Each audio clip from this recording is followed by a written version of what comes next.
Coastal TV, Jumedi Fufaya that by to Mpontu. It's about development. You discuss issues of national concern, issues of central concern, matters that concern central region and Ghana. Mpontu sama offer capos, baby will be Mpontu sama offer. Or your one and asadi, there or Saturday, or the Mpontu, or the baby on the evening in Fubana over Trasi.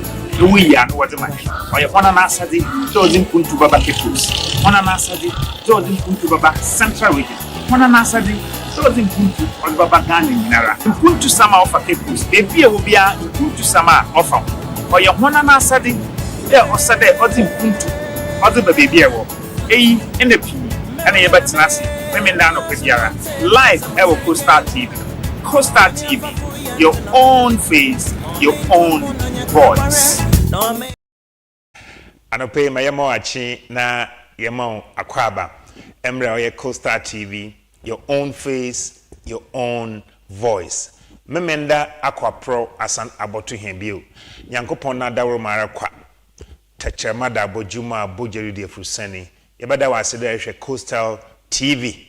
Memenda biara nunson kopim oye nonkono ansana yakwa joy na yakwa yakafa news file yetum yazatiedo na yazamo ende anope. Anope mizinzi MALIK RAMZY. Nti bebie wo bia no yebedi Mpontu ho nkomo. Bebie wan Mpontu juma record wo ho. Once tete na wo ho. Community biara, constituency biara, district, ana metro, ana municipal biara, region biara, ana Ghana kro biara, Mpontu nkodo wo hon. Tede be biara na resan wechi. Ente na Coastal TV. Yede si yenyu ado de. Memende biara ibaba na yaba ye bedi Mpontu ne ho nkomo. It's about development. Hwana no said Mpontu odi be bia wo. Ewo assemblyman, ewo opinion leaders, unit committee members, ahemfo ho, MPs wo ho, regional ministers wo ho, hwana na asade president nankasa so wo ho. Hwana na asade da odi Mpontu odi baba bia wo. Nti na memenda no pa bia yetena se na yetum yede bro live ewo Coastal TV, your own face, your own voice. Yabada wase da hena aka honda no pa ya ehwe Coastal TV. And ye won some kakra a yebedi ho nkomo. Last week na say ye dey sie yin odo there anopa biara yebedi wense ho nkomo kakra ansa na dwumedi odo hen yoda etum yedi. Oye de pena we twem kwai. Ye kromowre eho ena ye kohwe ekona wo fada wo sisi wo ho ho sabi ahimfa na woje honenan wo ye bola wi ahimfa na wozugu wo ka pi wo ze chirehen no ya reho krowa odi mowre sabi opede woje honan na wo koje honan ewo mpano sabi wo ye wure wie wo wie a wo so wonyi dustbin wonyi bebi a wozi wure no bogu nti wozi wure no wozi kompano beach mpano no se da ho ye fe na yenya ho a wotum watena ho nyampo yetum hwode hena ye katena ye gimframa sesi ho wadan bola wadan bebi a ye dump refuse wadan bebi a ye de bola ye digu mpano beaches dam na orokodo ewo mure ye di hu nkomo da pena we twem kwa na ya reho wankasa hwe TV wonyotua producer yi ho chembio wonyotua wona wo hon wosesa wamfa dustbins wamfa mbra wona wo ye bola na wo de kompano watch se wonye baby wonje hona na se mbre so do woje hona na wo kompano na okagya ehwe video ebe hu moframa school fu ha na wo ye eye mpano sabi onye haben baby oye mpano mmowre mpano na woda ye baby a wotu bologu na woda ye baby a woje hona na oya reho papa na last week Saturday the mia na pameten hom ye damadi meka kire assemblyman owo mmowre hoda omma hodo meka kire MC ana DC ohwe mmowre na nkwado de omma hodo ehwe damadi na select hoda ye assemblyman into hana more ehwe damadi na select hoda ye DC into hana more na no sawara meka kire MP imde mmowre ye abra asebi kwama nkase oye offended metro nti makache one MP oye Felix Kwachiofosu the unfinkran one umbrella no constituency bia kora ya kwa ye ko ho enwanto mpoano na ye fi sabi wa ye fi bebia nche botum yakɔtɔn ya agimframa mowurefu se ho yem ka hona mpoano na okɔgye honan mowurefu se wo ye baller wi a was baller na okudugu mpoano so maka kire MP ya bo oye MC amane wonhwe wonte ye obi betina wa ka kire won including the assemblyman the monkofu ibasen na yeza ahye wonsa we make sure that mowure mpoano what once mowure mpoano ya baba na ya abohwe da ma ye ka hon ye dzi hu nkomon obeyeye ana onyeye osado yeye abe Cape Coast ha yambo MC na abado honorable Justice George Atta we individuals nkakranka ibinum wo ye journalists ibinum wo ye photographers ibinum wo ye bloggers also won begina ho ye hon sanitation ambassadors which I am part and I am proud to be that intano pe bia ye bedin komo afa sanitation ho wankasa ye the cameras ne baba bebia wo ne ye botwetwe bia hwede wo krom hon community na women constituency na women district na women awatso ana wanto eye bola na eziguhi sabi wuyem ya woyewa ekwa hemfo na keja wona wo so kompano ana ntimo osi ewo mowre ena yare kapa na yebu ne nyedu kakra yezi ama ndeson mowrefu yichie wona nda no pay wo ma mowre nto I especially the mpano beaches are very valuable osumbo se ye mpano ne ye sika ozbabra Ghana sika ozbabra Mpontu sika ozbabra constituency na community mowre fo na nkase yenyim nti ye zo ha ye baller na ye je hen na wo ho on fata hen on sa hen nso nti wo ma ye nje ehwa oye hu papa hwema school for from na wo je nje wan yes more kodo e wo mowre yin enye mowre nkoten nti anope yemfo mowre zin yemfensi na yinto anamor na yenkwadena edina fo anope mama hona achi edina e what them once to them ahimfa na wode ho bolagu sabi opede woje hona na ahimfa na woje hona edina fo anope ye bisa hwan na asorba na nodom asorba is also part of oye Cape Coast oye sanitation ambassadors asorba is part Coastal TV nyaso de bia ye beka ye fa camera to asorba no kwan ho ona na ebegofu utu anamar okura dena mpano ho port ho yenko na yenko hwe ma okuro do ho na ye ba ma ho bia no yezbotiodo Coastal TV your own face your own voice yenko dena Mansamu akwaba mu atrasem no Coastal Television no digita ne 514 channel 54 you go TV do channel 22 ye oye St Edward ne St Augustine one digita boxing na edanwara ye wo oye Emina Habo na yerehwe oye once dwumeda odo kodo wa habo ha na yensa kan engineer odano na yennon komo kro ana ebien sentire de yedere agbanyi kam na yenhwe yenachiri be bi gyan yampa ihu iwura de odeda na yemis engineer sanitation one sort then wompa na nyina mu akwa ba odi mahinwa. My name is Isaac Ateside. Me me habo engineer no ha. Yeah, sir. Na oba ya so who say ye wo dustbins wo ha. Camera no de ko hokora bo si dustbin wo ha. But ni nyina onum suo ni wi a onfa wura no nkogu dustbin ni mu na odi ato agu. Ye ni nkrofo na amototon wo ha no na chese pure water for no ye na mo ye meeting. Nkrofo na amoton ahwe ni sa ne nyina no ye na mo ye meeting. Nkrofo na amototon bofro ni bibia amoton ha ye na mo ye meeting say at least wo awoton no wo de kita container nipa ni enum wi a na woje rubber no ye den wo de atum ye na mo nyina ye meeting ye meeting more than 10 times the bia ye na mo din komo but asem na quite say ukoka ye say na say ye fa nkrofo a mo ye cleaners wa enti ye nya wura na ngu ha amoye de ye den enye juma but ukasa asoso a sebe won kan yi akwete say wo ye nipa na onum na ngura na kita wa na board dustbin wo ha fine fekeke say fa na fa ko check dustbin ni but amonye ne sa enti say dem mo aba no we mu nyina ye mo am nkrofo a mo na mo wo ha ni amontimi nye den nsusu ndi nkomo na montimi sambo e biom na ntimi hu se de ebeye ba so hu se dustbin wo ha Yes. ba akososo ni there will be 14 dustbins e wo ha ni nyina no kwa empty adenti nkrofo no mpesa mafa nwura na gum na sisi okaso be ye measures bi a oba make sure say dia moton no oba na obehu si nwura wo ha ommo nipa ne mba yesi omo na ne dwane ahwere no nti nipa ejuma de na den kakra but ye be ne den but yenyina no kasa have a coastal area there kasa na obeden oni nkrofo no be den be kasa nti se de kasa no ye bompa so one day obi abehu se menum pure water na mididi wi a mo memfa nkogu ball ani na ma na adwen ye te se oh ye won nkrofo a amopra ha nti se ya nya ne fi a amonye den amoso nya adwuma nye na sa mentality no sebe one day ni nyina be den be yi afiri ho na ye hu say yes Ghana no keep Ghana clean and there ya man paying the bia waka let's keep Ghana clean ukwa brochiri a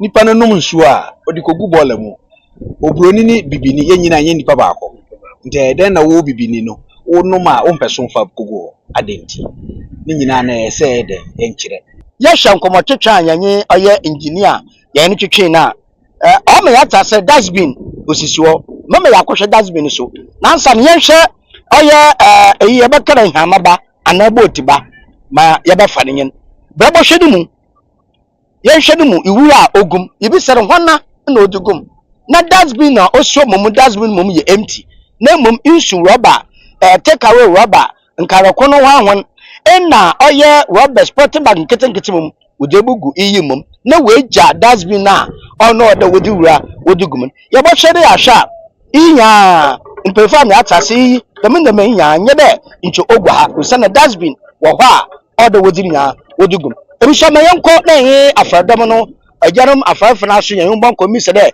eben senti poti banti na dustbin si wo na yenum nso a na da to fom yidi nkarokunu wi a na da to fom take away do ye mu do ye fufu do ye dokon yidi wi a na no so da to fom na yemfa nto dustbin mu no manyanye ejanom ananom afafo yan bon komo na yembi samon da yereken papa idi mesawara mo akwa ba wode mahinwa pot no mpefa me atase wode dustbin esisa ha na so yehu oye rubbers na protein bag wa ana bi sere abnadinta no dem otiri me orokwado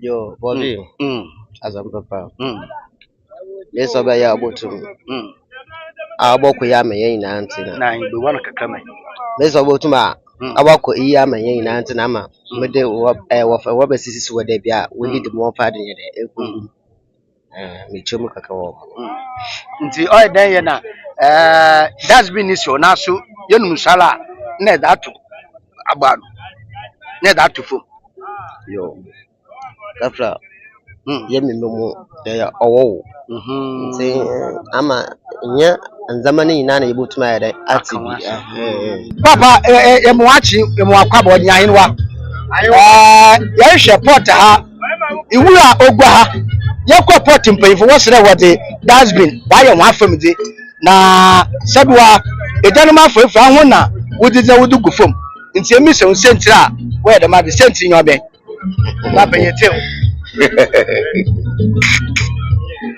abesenta obi mojo senti ya yo adogwe de so oyangu tida yima yali nti wama se boso ya kotumpa kwajura akwajo ka una ifisu ka so ya dibia ya shada ya de mari nti iri wo fanje nti dama mfanche na anomba nyobe da da fufa baba na dustbin iwura wom sinde iwura kufom da ba da na nhwakwa fito chalo kona mbaba na ama iriti ya da se papa ehunu da mo nda mambada wa kan da ajuma ya nti akwajuru nzama da mu wura ntumu ya da ntumu ba nti ya nhwakwa na da afia kwa na bia na wi ajuma na o ba na next time na ma adin nsi yi wo bi asin na wi So oyo do bebe na fara for yakofo na yaba na yesa ye de net go bebe na ye de beya de be wele your net no one ye wula na ye do but you make sure the answer ye bo wi adwuma o se de watchma phone another was a boys go to mo ye de wo boano na that's been so obi nam no odade wo botim na odinam na olokoso no odia ontum no nkade odin wula na bottle pot a odo that's been wo de be de bottom the same with the nadwin for kakare wo tum na wan fa ntuma ono ni nyina na chiru so ye won wona wire den oya wo clean pot ade nti so ye na say free business e bibi tire makodo na moboto a mo fa nche no onye de ye ya fara fonti ye de nyile obon na ye de ye no ade ni bi o de message si aboto ye ye na tin nti wula ni de bi okwa bi ado e bi baba na ansa na ye bo wie wula no ngua nti wo fa ni nyina na wada de wada ko ai yeme obi wa when we kweskani abi no ko sekani mamu yeme bi wa oye no oye che no oye bufu that's no one usha secondly na afa friend ye friend edman ole after edman no ye won no wo pra bosum so den uchi onko dem go fu abosum so uchi onko nti we jai ugbe port na asha ase na dem na yi hu ne okoru na port so oto afafunu wi edman wi last akra won no pra no we wa said fine that's mean wi moto wa abafo ekuto this that time se mutuma che bi nusue wa ye mo de ade wo mo fan den wo fan kwa nti fama na ogba o den wa pro eguo na hana ye konkon mutu abakara afafunu ko tina wa den wa anka adu we wie a we afafu aye edme wie wa pray na do na sade so obofa kwa wa ba den wa abofa kwa iwo mo fan kwa ba 3 days 4 days na ade na wa asiwo nta no tuma ma to na wa pu na we egu ana hanpo wa gbangaga ankande dem na ade nti ka mo kan ai ya beda se papa eti ebusia mamenye oya ma no a oton insu mo ti biara no oton insu ubonom oton jake ubonom na wo wi a don fem good that binum do du ku fom ma me mo akwa ba wo de mahin wa e ba tinti e na wa je de insu no no me no wa do fem good that binum do du ku fom bota ona me ahoto inti na ama o ti yanu nsha wo fom good that binum na ye ba no good that binum ogugu fom na that binum mu ye empty some you who sent to Crono Banatan. You who sent to Crono. You sent it here because you can't work so that's been is around. You who sent to Crono. Other workers are home, na yeshema, the chio obey. Papa.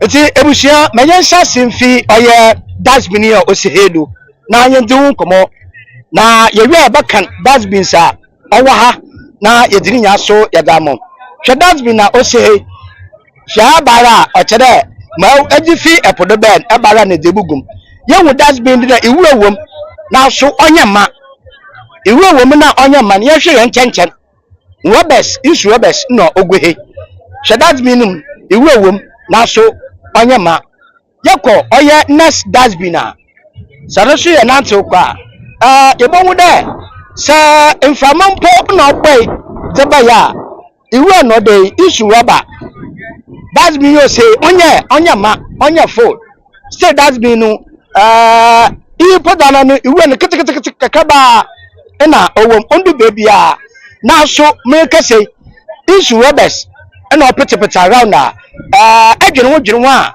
entase yenye agrim afaforo so yenwe kasa no won so bo se wadwene ho a wantase kwana iwura no ontum nko dasbinum na da biara ogufom ebinim de oya kwadwe ebinim de oya yindaho ebinim so de oya ebinim hu nadwuma oda woye ebusia do oya ebinim hu adwuma oda woye do oya kwadwe do oya yindaho abafam kitikeku asorba kofi esuma no Coastal Television also wala wonyima wala wonda judgment nde or wala sa afofo na warrior support authority numu mpemfo na warrior anada hona na warrior no di yan no owa ho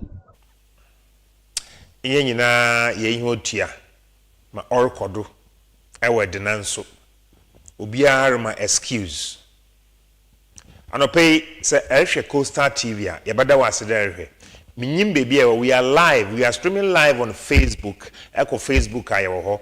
We are streaming live on YouTube. Minyim baby, maybe you are watching it on YouTube, another Facebook, another Costa TV Direct. Ebutuma frame. Na minyim baby won so achire baby ewo na yedzinkomo kakra afa wo sanitation, the state of sanitation ewo wo friend baby ewo no man na yeza to TV no do no 0508 206 846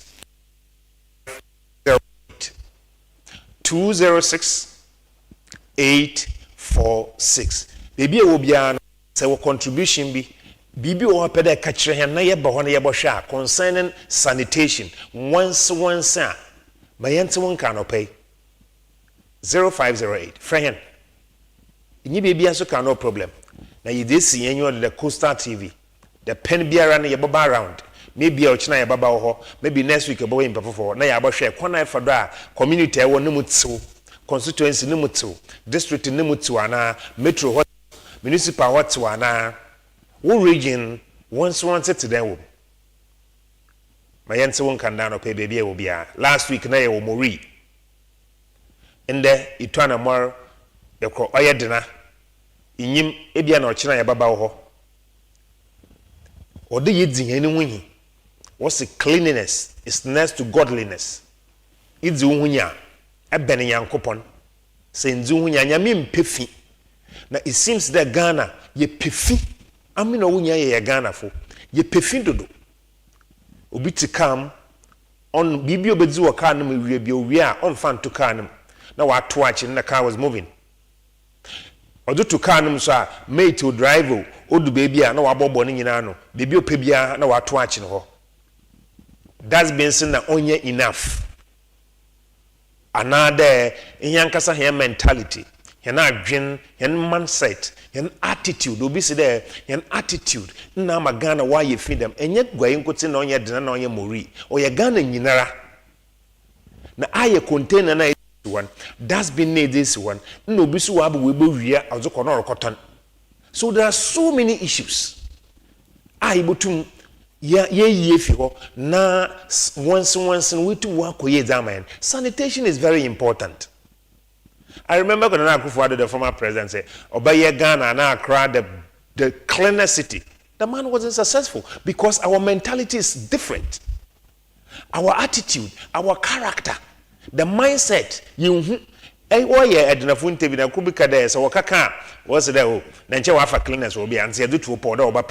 Look at the mindset. Look at the mentality. They not see. So, you feel because obi wo hwa osada oba na oba sisoko tugu no amina unya ye Ghana fo me nje ombo hia wa ma Ghana aye fi central region wa aye fi Cape Coast wa aye fi Elmina wa aye fi de bia ye ka fi wansama na sanitation ye ba for assembly members ye ba ka kire DCs and MCs ye ba bo MPs amane and then the regional minister himself because mantoi nya heza Shampano or de eho nyina eho tso osada hot so nka no ne fi yi hoda yenko brofu yedu yemfa castle echi ho Elmina ho ya yekure yenko shampano ho eho ye fi polythene bags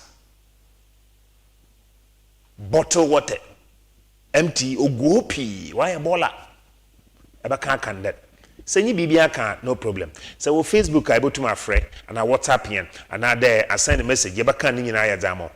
Nti baby will be ani yasan ya mo achibio na ya mo akwaba. Eba Coastal TV, your own face, your own voice. Ya dan ye ho ya ba. Ya ba mo ho bia no yes but you do.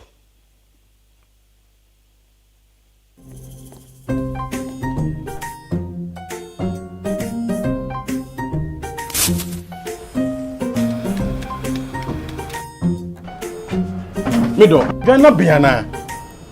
Ah, for Jibby, you have a besu and every time upon I say, baby, she. Mangashi. Junior!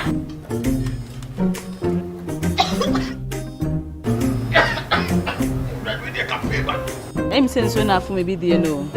Sister Coast pa. Ain't you need gas? I'm using the why. My why?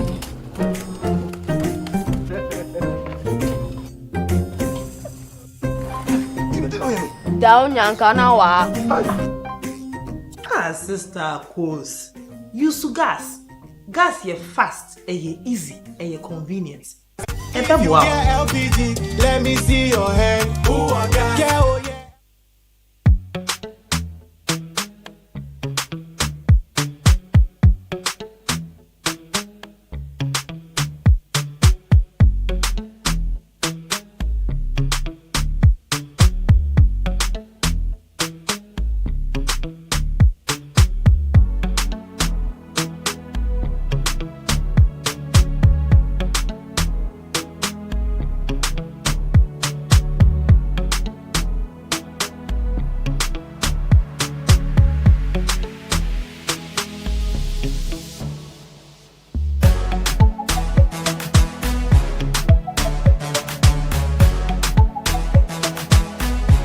We sell gift shop, a place you can rely on.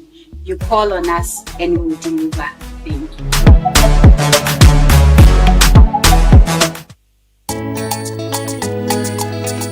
Coastal TV, Jumedi for fire that by to Mpontu. It's about development. You discuss issues of national concern, issues of central concern, matters that concern central region and Ghana. Mpontu sama offer capos, baby will be Mpontu sama offer. Or your one and asadi, there or Saturday or the Mpontu, or the baby on the evening in Fubana over Trasi. We are no what the man. Or your one and asadi, those in Mpontu Baba capos. One and asadi, those in Mpontu Baba central region. One and asadi, those in Mpontu or Baba Ghana Minara. Mpontu sama offer capos, baby will be Mpontu sama offer. Or your one and asadi, there or Saturday or the Mpontu, or the baby. In the P and a bet Nasi, women down of Piara. Live ever Coastal TV. Coastal TV, your own face, your own voice.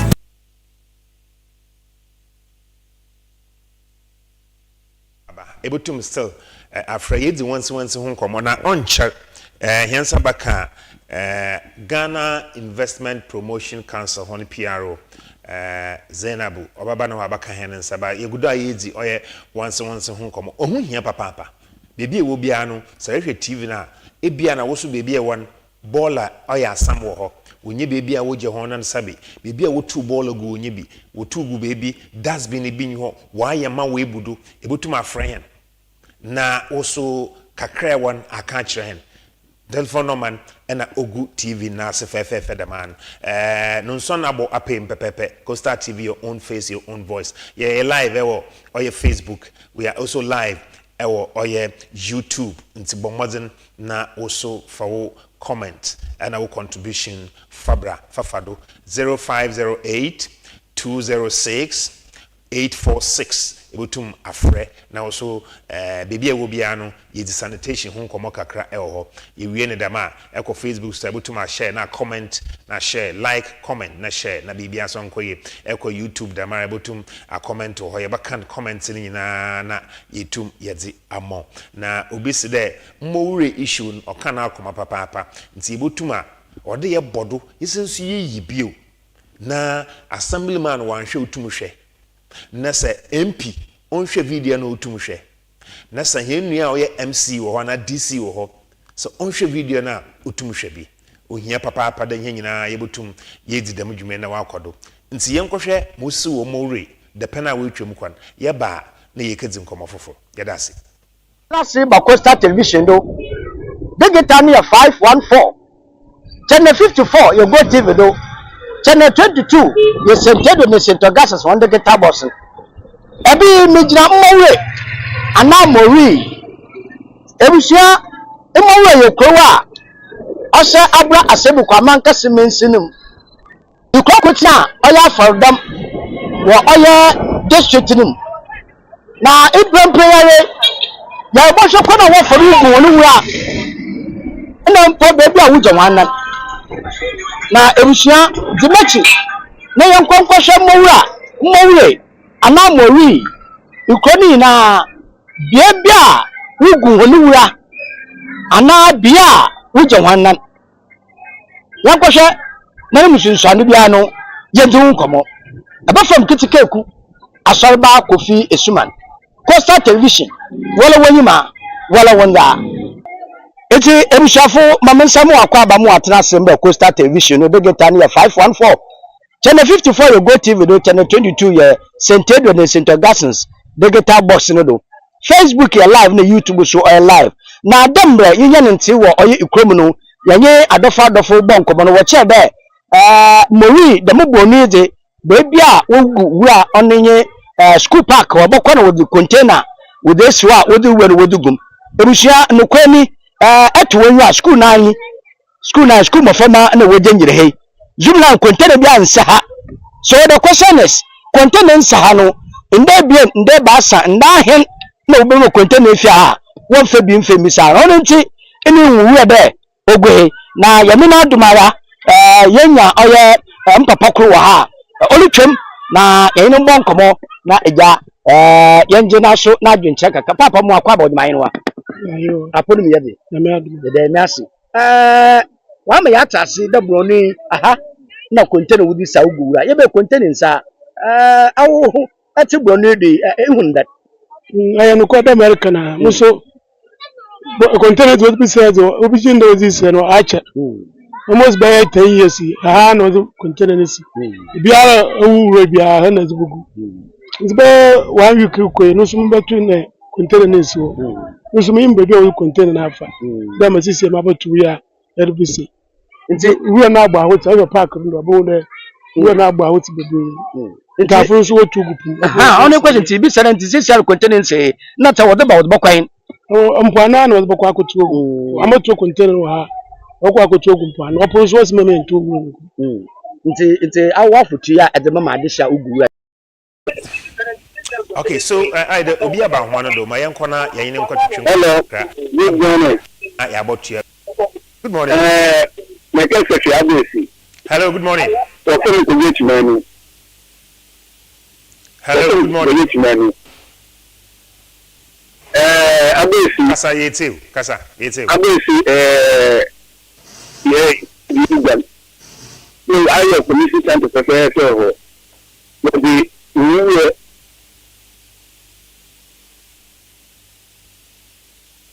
okay, so you better share that. Yeah, share that. Pakura no so or do you 2 year fine. Bibi and so akodo. The telephone number and ogu oya pepe. A lower the volume of your TV set. Ama kasana ko phone kakra na you 2 year so one can fight 0508 206 846 0508 206 846. Ye sanitation. Bibi e wo minyim bibi e wo ba mi de be frame afi ho nti na ye hwe de bibi e won sanitation issues ti den e hwatso ana e hwantso abaze na epede ka ze fa ho ye betew na bibi anso wa kodie na odzi amahem aha ye Coastal TV, your own face, your own voice nti na ye gudu a ye wo mowre na ye hwe asorba na no domo kodu hwan mosi mowre ho ne tsebieti ofa no wanse ho ti yantu edo e na obi a ba ho no de bia ye bo hwe na ya to edo na bibia nso akoye zaman yantu edo wo mowre mafutu ayi de container ni ngo nti won twen de na ba hwe de wozi bi bebe so na wozi bi ebugu nti abadase eti ebusia onen eti yebokọ ana yebokodo na yakohwe bia ebusiafo a adesha wo oye mmowure a dodo na fon mowure bebi a wugu hunu wura na no ho nsamansama ono na yedze chirim da obo na ye be ya waka yedze maternity school and school park mowure park ankasa de aha na wachere wudu content with this wudu wura that content onya anata efie wa nyina se wose wudu wura gwa ha obodo so asema yehu ntira che ni na ya wudu kompa no nti mpa na yehu de wa ye fini na no oyi wura wudu fifie na wudu kuguo onye mapunala wudu bugu obi nti me nze chi na enkwado fa nsama orokodo anade mmawure kwana wo fara uguo no wura no yamfa mra ho tan fa na wudu wonu wura wudu mpano bache mpano na enfa da itayin mpano wudu je abente wudu mpano nye bebi ayi fa yewulo ngu nte na idugo nti wa bode wu da mo fe nguo bi o ana de wa kan so ayin ni baby ayedu yin wo nti na yedu go ni to woti wole du wala badasi mami masu me mbi se we ayin fa na edu wuro gudu Ewa ayin fa baby okay na okay Mpontu wudu abete wudu that's not what the container but project that's not the container boiler we no was about this is 2 pack one but project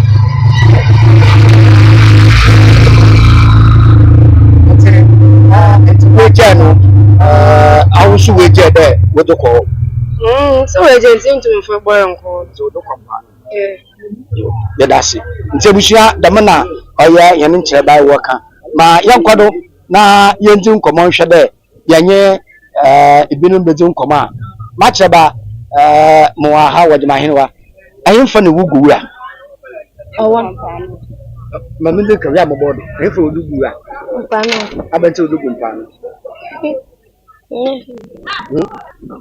ye enyafi nyim sente wugu mpano nche wo container ho wugu woni container bia nche mpana na wugu ebusha ya dasi mami ayemfa ne wugu wura iguru mpano ho abante wugu mpano yin bola azo ho yedu wugu ti yeso wonye bebi ayin fugu mpano aya ade yedu wo brone aha wa frada aye etai mowure etai nti wenwe ya wudu gumpano jo ebusia damana adofi waka na yaboshe yako na yakwahwe mpano bebe wudu wonugu na no nkomo twitwi bia no ya chaso mori damu broni bebi a wodi wonu wura wodugu ma me akwa abode ma henwa ayin fa no wodi wonu wura gu Poti yedu gumpano abenta wudu kompano nche urade mo ba fa kwa ni ntama me yedu kompano won fa mbe na urade si wo na is park park mo school park onu si nti obefa kwa we dey nine why ba busuma annan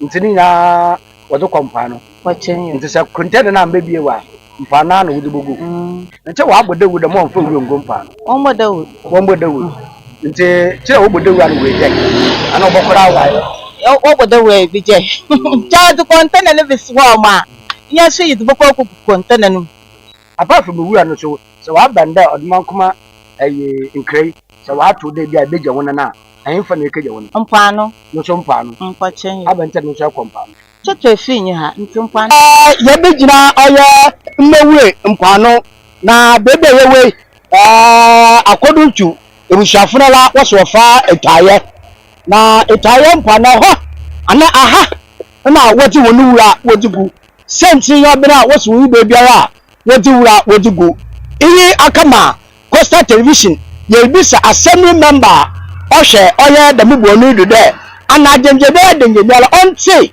da wode mo mfo wura mfo ngu oye mpana na so wati so onti emshanye na ye yiwo ma ya so no ni wona hwe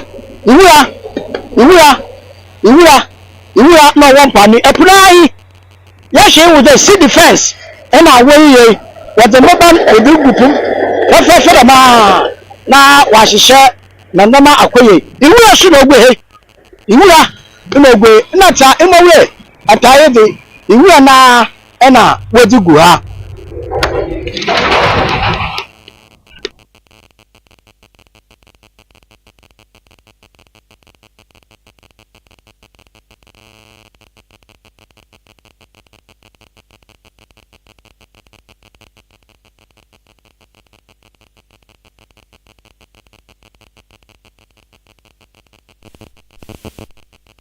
awukasa hwana na wujan hano wala tesna ya wokoma na dodo nko papa nti wa baby dio sisin damne ni yankosa soda na piu tini yankro wakosa muhune wa se adunido nti na nesu muhun la ma won pede wuwom na wode wabampano sta kama kwante ya kompana ye baya yinde ya bokwama opunano apubel ntapu basa chala na odoko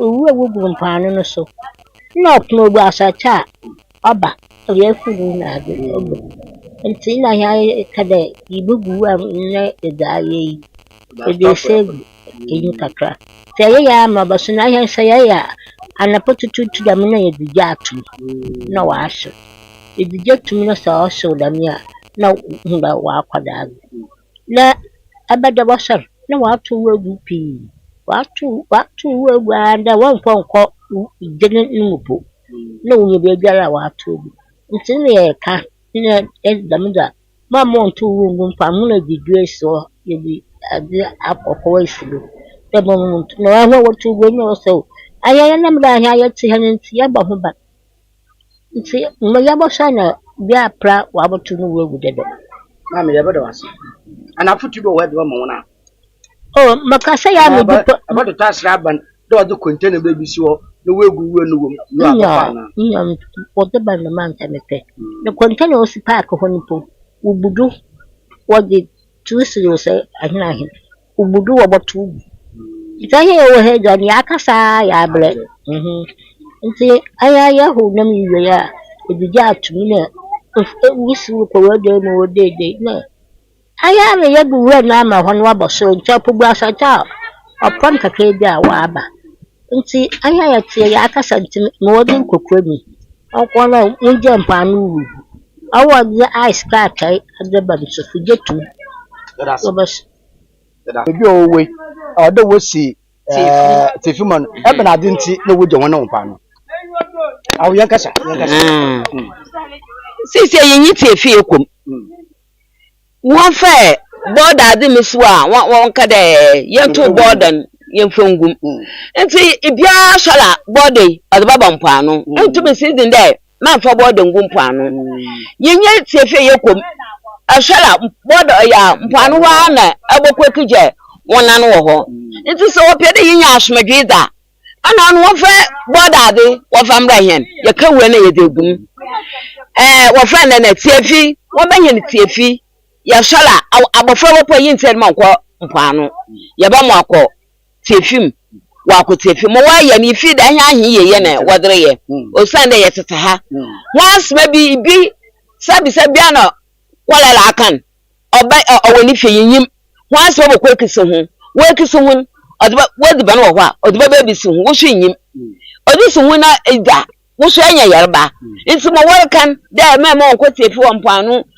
won tu wu ngum mpano o ya nya ahi ye na wore ye na mom me ya pɛ da won bra hen ada obi save hen won bra hen ada obi save hen nti mo wa kan yan kada wa kan gban anya ahi ye na wore kan yarba aba nti anya so mo wore kan anya so ye gitumi da ase nti mo bra hen ada yibutumi na anya so ye hen ye du we na egu anya so ye da ho ase nti ebusuafo no kwemi da adishi wo kanyin pepe se ade bo wa kadi hia ana da wo hia da bra wona won ko ho nka yehwe wo ho nti bo hia yin de wo du container gbe bi si da watu wen wo de gum asem member owo mowure na no kwado yan san kanade na so yo yin sum de yan sa bakan na da wo bia no ye na twetwe yi but wayan da abadi nti no other ballers no say your madam wo be mod wo zo ko nwa be 3 days time ne ballers ni adwa siwo wa ya maso siwo nwa na ya won so gugugu da ba na ma fa ma so di ya fu ngba won na wo wo so to da na fi ya ba pin general ye aleba nti me ya saw the ballers so bi siwo sha ballers na ya mana wo ma wo mod wo fa ko nkutungu na so dwe me na so so fa na fu mi siwo sisa wo si so fo ballers bi an face di ya park wo ana wo tu go am da ma yadasi no so nzo hu djuma me me sa sinti me na ba tampa do mo akwa aba mami odi ma hinwa ya hinu wa odi hinfo no wo gura mo poche tu rogu otaye mpan abete wo du buba aya mpan no nti bia ya tu rogu anyu bia wo tu rogu nti so wa boda wo da mo bia tu rogu mpan okay owura na adin wo de biswa ya ma won mado tubu no wura no wo budu nti buwie na nke ne amfa wo de kompano ti oro wo de kompana ya na mpano si e ho na wo kafa nam wo de behin na yedi Ntanji ndire enam na wode bra na yarba na wode bra hin. Ono moms. Nti e bend. Oda ije wura no no me ne baby a yezi wura no buguma wo baba fa akọ. Wona na omo hu baby. Aban. Ana assemblyman na obohwe amama aban. Ana MP na etodon. No butu mabaya ndam mbo na amahen. Ikrowi ihe MP da. Dabi. MP onya asase wa. Nti wa no lo mo hu baby. Ukrom am panyin na wo krom ha. Nti panyin na wo krom ha. Wa de sabi tuni. Okay, yati. Yabaka ache. Panyin na wo krom ha o hwe nsase do. Okay.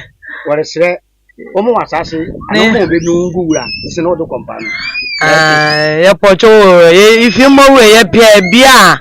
Oba mayan me ya tu wura yezo ogum na bia ya tu wura ogun anya da ya tu wura no yezo gunti yesre. Amanu mo wo mpanyimfo yesre wan. Omen ne me no mboa no men bia ya tu wura ngum.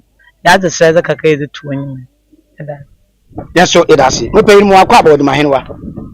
Ya henwa asem ni nyi iwe wodo kompano mpano so ni nya na medifo yade ba aka mo da nda malaka na 9 ba amboa hu de iwe na wotu gumpano ma mpano ho ento adi ebebebe na ade ba but ye konu mu mpanyifo na wodo wo hwe na boda ade na sisi won hu de wozi iwe nu guma yama wo mafa obogua na ade na ebudo nta ba na ma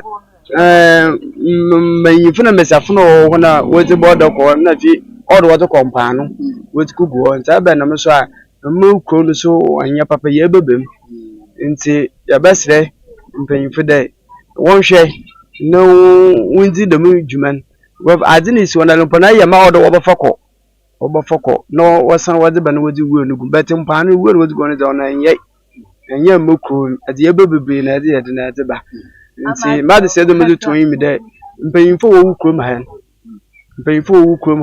won hwe na wunti da ma na mwan na ukro na mfa ne tempo mfura na wansa mbi ukro na asomdwe somra das maso medase papa ba mba tampa mo akwa ba wodi ma henwa yo wura ahemfo no wole ku wura mi ka se bia maka ta na mda dan maka na ahemfo no ku wura ya mpani yala mpani so wole men ku wura nti abende kana uko amana wono wame ye baby na yetu ya bola la mi yedu kanon su da mi yetu gu anya akwan o hu bi banel ka hwa ampuna amuna mpana ai basa yase yampa yifo wo manimi akwan ya mboa na wame ye baby mi yetu yu nta sama ya masu macha maju yadase papa eti emshafu mampayin ro kan za adeshi wor kan yawo modan na yakọ oye na nanu mpanyimfa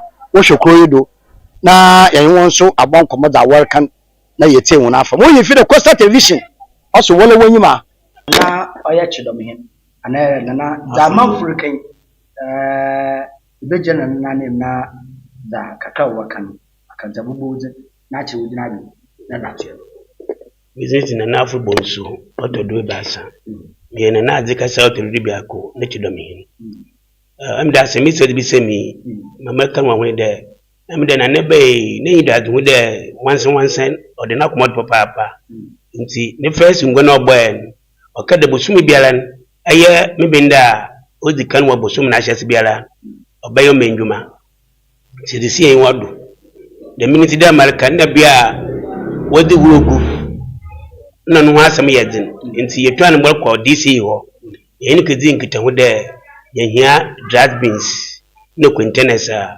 wadi uwe no bogum nti echechere bia bebre a oji tum de boboa o shay ho bode odi containers ni baba amde onyan makansa nti yegudi yezi hujuma baba pa de yebeye da manga man yetum na yadi uwe no gum ama odam ntu uwe ngu basabasa ene mdo mba nti wenye bi obadade bogu anu na ma wadi guhan no sumpo ya hye wode ya nti wonto mu na ma nti won faade ngu ama ngu ho nso impa no asam ya de bia oyezin nti yeguru de yedi hujuma nkasa nti American na no ta adeshi nya akomoteyem the motibiaro na nanu bepe beja mo na mum wo twa na bande ode containers baba na ho so wa kire bo no wo de besisi na wo di wo na egu na bio ansa na no bidu ma ta se de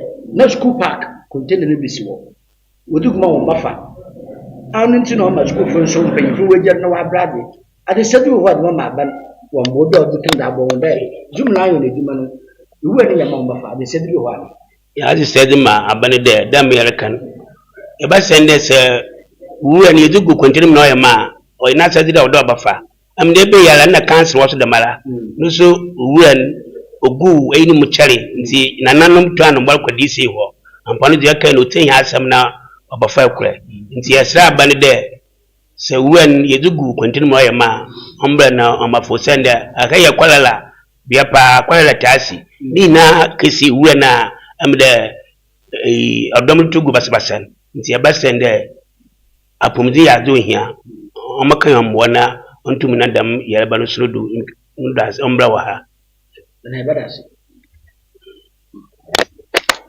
ya to safon dabra na yanko mowe ama mori owa abra sebu kwa man kase mensini mu afelu krokote owa mensini mu yanko hwe won sanitation ama akora wo furu bu wonu wura na ha na bebe man kwan ma yedi besi from kitikeku asorba kofi esuman Coastal Television also wala wanyima wala wanda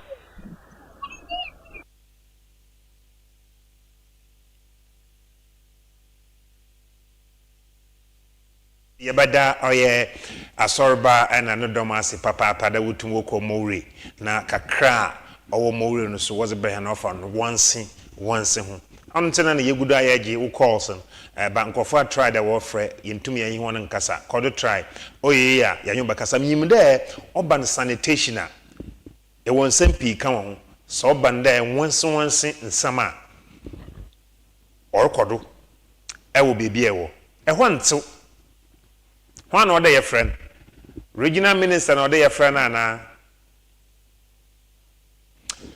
MC na oda ye friend na wo MP na oda ye friend na wo assemblyman no say dey friend na opinion leaders ana ahemfo no say da wo hwede bia ye won e ho ato ohia papa de nyina ye baka yen ho abom na bia ye ti bia ye digua bia ye da bia ye so bia ye didi bia ye nom e ho nyina bato otwa ye benya nkwa se ho anto da yerebe na de bia robaba ntuntum bo ho yen de bia so yen tsenka papa oya ayaraho da me na wunya yenyim de damazi no se de ye wo Ghana ha yen suban nyina yakro sinya ye figana na ye kubi ne mando ye mfanda brochiri bebi a mbra na wo ne yezidu pepepe ye num nsu ye ntonkyen sabi ye ngine bebi ye nsuanche ntum kada ye ko hompa no ekeji ona atoto bibia ye ma wo we no. Their beaches are very clean and serene. What so tum katsena ho jemframa nka no na ula de na brofu yeduru na adze nyina mpano mori mpano nyina na dam na ote abanse na wasesa oyame na wo ntia oyame na wo hene su na hene ban hene attitude hene mindset hene mentality ono wa magana aye freedom Ghana aye findodo inyim da Ghana aye fi ome na wo so na wa magana aye fi abrofo no wotum wo fi abrochi wo ba nsenya ye kɔ hɔ a ma yenye wo ha ne ye kwa ye kaye because what say ho na onye clean ntintum nkono bibia na ntoto nche ibo mu da bronyi na ma na wa park ne ka won kwankye ana baby no rusanchi because onyim na magana fo so wo yan bonu krom ontum nya da maadze no ho ntaba nte na oda ye ndam ye ba ye dan na Ghana watsew ye ba ye dan na finfi mantom a hatsew ye ba ye dan na wankasa wo constituency won a hatsew ye ba ye dan na wo community won e wo ba ye fefefe bola bianko gugu bebia abazi na osade that's been seen na binyi ho it's best wape obowia nti the problem odoso ye ba kɔ na ya kwanden e be dey once dwumadi na yedi sa na meme ndɔre ba foforo no so ye ba ye bɔto do onche ye ba kɔ na ye kodi nkomo kakra National Investment Promotion Council hompanifo baba kamensa na yetum ya tue nkomo twetwe ndo semana na pepepe na nwotwe abo nti yentwe ye homra ye ba ye baba na ya bɔto do ye bɔto to asere honde war free a yentumi yenye hona nkasa won fa nche mfiri na yaze tutuye na eko Facebook eko WhatsApp friend then YouTube ye live ho se ntuma mfre na yenye wankasa eko ho Coastal TV Mpontu ebotum as wo comment no as a to fefe na za ma hen maba makan ni nyinara mazamo yada ye ho yaba aha Coastal TV, your own face, your own voice. Yaba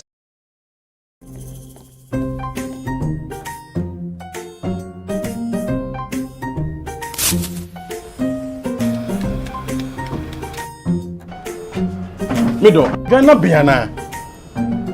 I'm for you have a besu and every time I can say baby shit. Mangashi. Junior!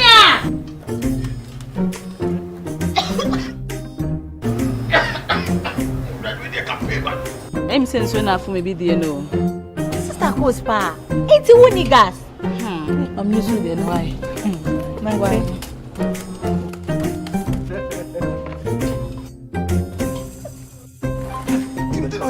Down yanka na wa. Ah, sister Cos. Use gas. Gas ye fast, ye easy, ye convenient. And wow. LPG, let me see your hand. Ooh, I got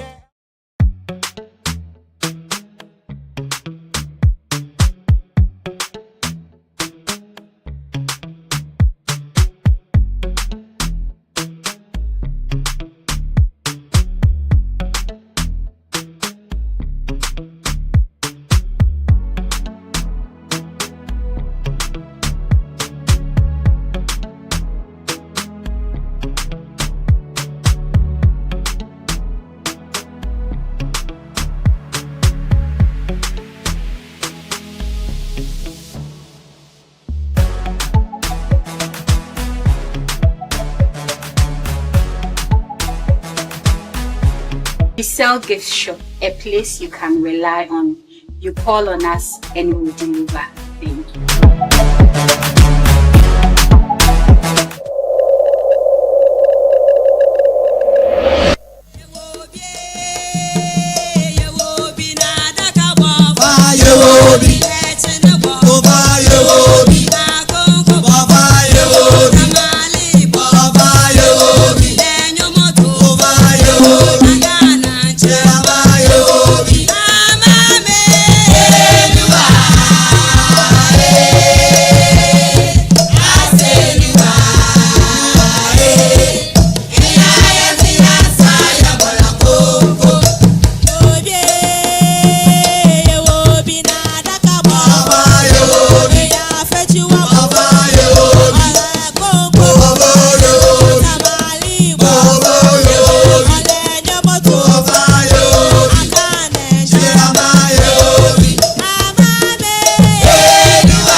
Coast, the crazy cradle of culture, history, and excellence. And now, the Osaberma Royal Awards returns bigger, bolder, and brighter. It's the 6th edition of the prestigious Osaberma Royal Awards, an honor bestowed by the Paramount Chief of Ogwa, Osaberma Dr. Kwesiata II, to celebrate individuals, institutions, and businesses who have truly made Cape Coast proud. This year, under the theme Cape Coast Celebrating Cultural Impact, we honor those whose contributions have placed our city on the global stage. Join the celebration of heritage, excellence, and impact. Osaberma Awards 6th edition, where legacy meets recognition. Brought to you by the Ogwa Traditional Council, powered by Ridge Royal Hotel Cape Coast, and partnered by the Ghana Tourism Authority. Happening Saturday, 24th January 2026, 11 a.m. prompt at the Ogwa Emintimazi Palace. For sponsorship and details, call 059 60 50 600 or 050 1672 908 for more. Osaberma Royal Awards, our people, our resources, our business.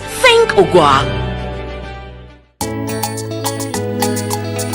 Costa TV, Jumedi Fufayada Bayatu Mpontu. It's about development. You discuss issues of national concern, issues of central concern, matters that concern Central Region and Ghana.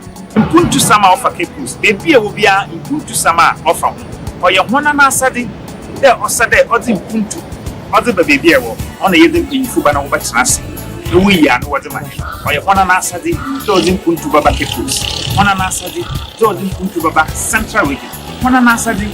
So in Mpontu on Baba Gani Minara. Mpontu Sama offer Kepus, baby will be Mpontu Sama offer. Or your one and Asadi, there or Sade or the Mpontu, or the baby in the P and a batinasi, women down of Pesiara. Live Ever Costa TV. Costa TV, your own face, your own voice. Bayansan Yamawa Chibio na Yamawa Kwaba. Ye kan ahyasen de tiebotum yanyi National Investment Promotion Authority fu yanyi wana atwetwe nkoma bibinti wo modru ntum we modru na ende wobo oye dubi akopepepe 11 nyinyina ye hia ewo Emintimade Palace ewo gwai Dr. Osaberma Kwesiata Royal Awards nde enorobado na Costa TV ye ka ho wokọ award yan ye dwuma ye suenyi as a TV station was Central Region ayer bojuma papa wa Ghana yer bojuma papa nti Osaberma Royal Awards wa recognize yan we who there yes Costa TV or bojuma last week one of the planning committee members Nana Mejirba wobai Dorinda Armstrong obema me ne twetwe nkomo idzin nkomo kakra fa ye awards ne ho but inde na orobado nti na orobado so a nye Costa TV ya ka ho bi worbo hena abado nti yebokọ na ya kaji na yeba so a yezebaba abachiro nti yensa mbren quickly yenko na last week ma otsiwo Costa TV ha yenye a member of the planning committee of Osaberma Royal Awards yekwatwetwe nkomo yenko tiedo ho na yemra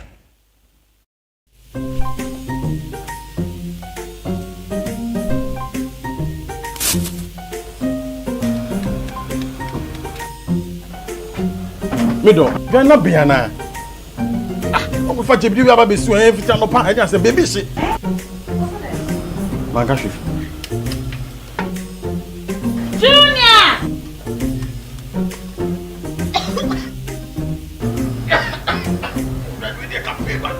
I'm saying so now for me, be no. Sister Coast Pa. It's a winning gas. I'm losing the why. My wife.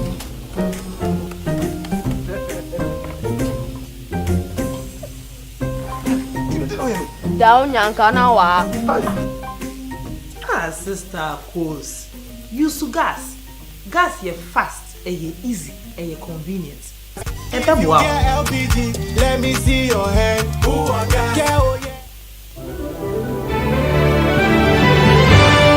Cape Coast, the cradle cradle of culture, history, and excellence. And now, the Osaberma Royal Awards returns bigger, bolder, and brighter. It's the 6th edition of the prestigious Osaberma Royal Awards, an honor bestowed by the Paramount Chief of Ogwa, Osaberma Dr. Kwesiato II, to celebrate individuals, institutions, and businesses who have truly made Cape Coast proud. This year, under the theme Cape Coast Celebrating Cultural Impact, we honor those whose contributions have placed our city on the global stage. Join the celebration of heritage, excellence, and impact. Osaberma Awards 6th edition, where legacy meets recognition. Brought to you by the Ogwa Traditional Council, powered by Ridge Royal Hotel Cape Coast, and partnered by the Ghana Tourism Authority. Happening Saturday, 24th January 2026, 11 a.m. prompt at the Ogwa Emintimazi Palace. For sponsorship and details, call 059 60 50 600 or 050 1672 908 for more. Osaberma Royal Awards, our people, our resources, our business. Think Ogwa. Osaberma Royal Awards. Nimu ya dashe kakri bi a yehwe ya na oje de obaye de papa nti ya no pay me yansan so yama wa chibio na yama wa kwa ba Embra Costa TV, your own face, your own voice. Osaberma Royal Awards. Ano pay me saka na na meji bra me na me friend na ofan Dorinda Armstrong nti na nsem yete papa no we yete. Nana, good morning.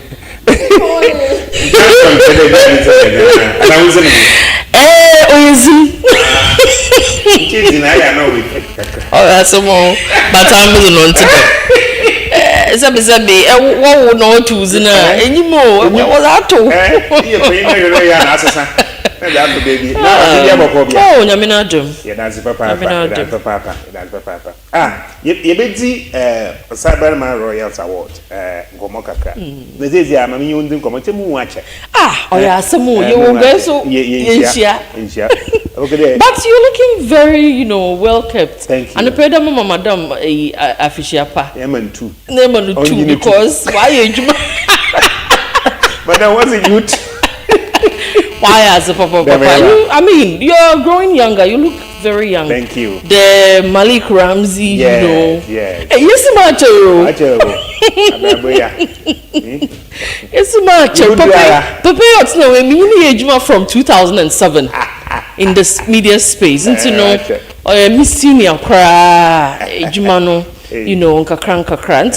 I always give him his respect. I say, you go and do us. Oh, Massimo de Guas, Papa. You go really done well. That's your double my bad way. Oh, yes, well deserved. You deserve a papa. No, I'm a dassy. And see, Yenzinkomo, Osaberma Royal Awards. Zinkomoka kribi for my hand brief background concerning this particular awards. I'm so minchia you go far worshiping on Coastal TV and a pay. Osaberma Royal Awards yet is in 9 day Guaman hen the title Osaberma.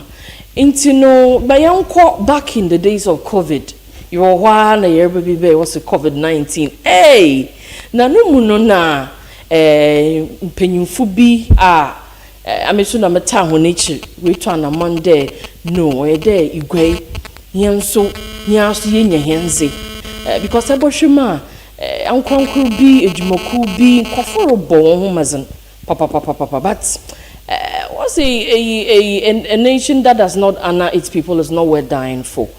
Na yenya bi da o me dan na binum so waye ye once kete but say area bibi na oma henara nusunsum teyechiri Ogwa Traditional Council wo teyechiri a oye sonko kra enti no mobom panyimfo bi today nana obri duama the outgone 6 years abama nana ko the outgone general manager for Ridge Royal Hotel onar so sabi obogwai eno ye hinu nsu ne dwuma pa na zo ye yinti obeye ogwa nkodohen nti sia ye bon ye friend no nana nkodohen obredu ama ozikan in fact obeye general manager na hukaka ye meka ye course aberema o ye kozi nkomo na e osaberema say mezi echi woman yenye o Sunday oyede yetum ye sankrofo nkran ma wo warrior no what you do nti no o sha se fi dem time meka first edition na COVID-19 in fact ye fi lockdown abama people were like infection wo onyido abado did but no damn my social distancing protocols so krodo ma ejuma odu baby na ejuma mpo erko yesro chede erko baby erpo yesro in fact kona no kada nkeri as obasa na asesa dem I remember the other time Accra now I lockdown I was in Cape Coast I have to get to Accra to work na enyima Miss Kano mfo trotro from Cape Coast no stand work as because police for kwan me nye car amfo a manantu from Kaswa to the toll booth encha manantu ato yeda akọ na mudu toll booth no bi di petrol akọ aka fa ahwea na obo o mametina mu krai I'm telling you wow COVID memories of COVID I'm telling you in summer ya better no because me kai odu them time na nurse for na azeze wotum work ejuma police for uniform work some of them no restrictions yes you can go now me can show me first order COVID memories order of course me first nose mask we turn 90 Ghana cedis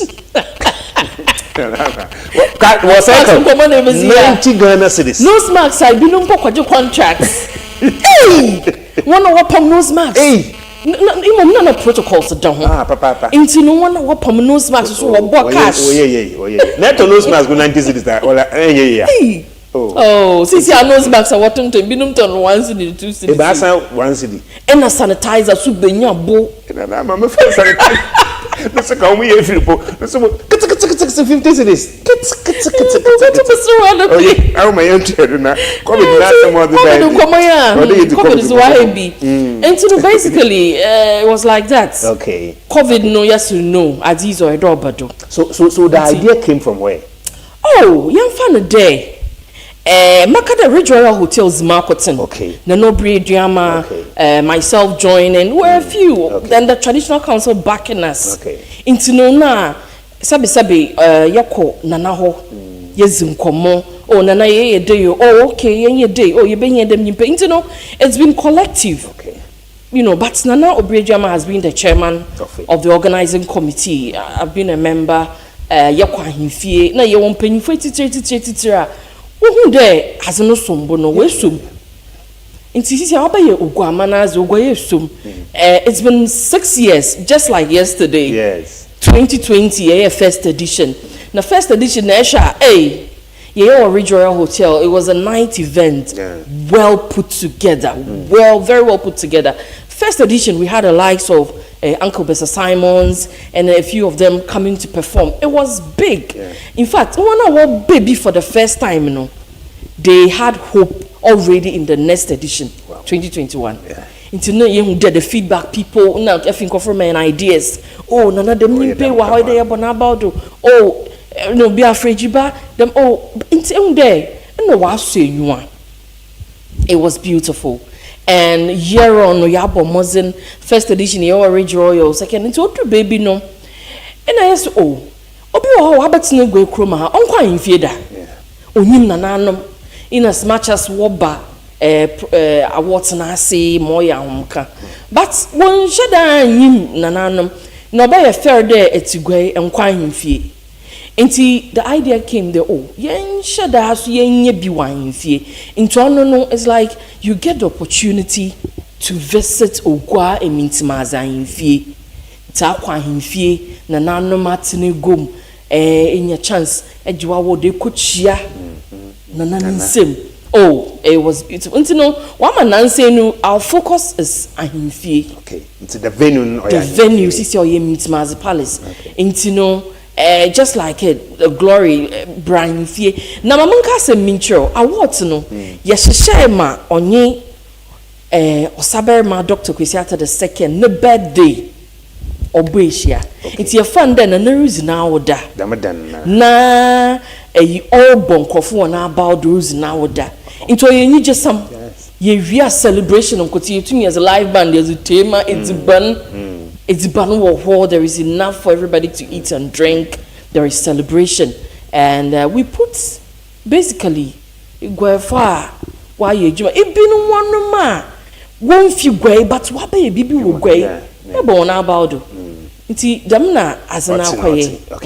Yeah, that's Papa. Costa TV, your own face, your own voice. Osaberma Royal Awards. Na was started 2020. So 6 years in.